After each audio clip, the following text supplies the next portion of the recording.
Now, we live in a diverse society, but it's not necessarily reflected in the books that our children read. A third of kids in the UK would struggle to find a book with any characters who look like them.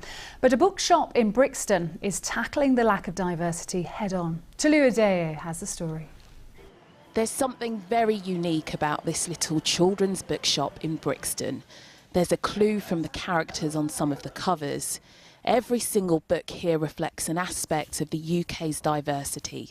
It's been dubbed an inclusive bookshop, providing windows into as many worlds as possible. We ran a pop-up late last year that was incredibly successful. We had people queuing outside to get in. We sold through the stock. What we realised and what we heard from everyone that came in was there is a need for this and a demand for it. We have stories that reflect different races, different abilities, different socio-economic backgrounds, and a lot of them are just fun commercial books as well. They're not focused heavily on, the worries of your race or what it means to be from a disabled background. Across England, just over 32% of children in primary school have a minority ethnic origin.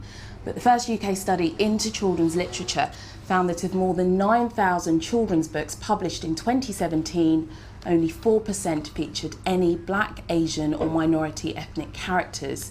That fell to just 1% for a main character. It was those statistics that prompted a crowdfunding campaign for this shop. The UK's largest publisher, Penguin Roundhouse, contributed to the fund.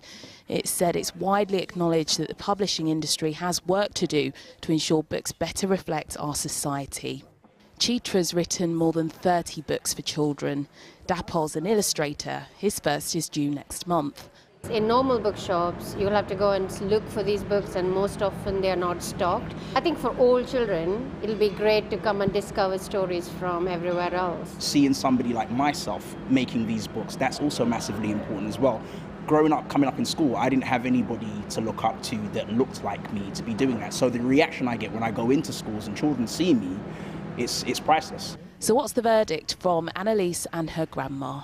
I am pleased to see this in Brixton because when they look and they see like little black girls in the book, they tend to read it more.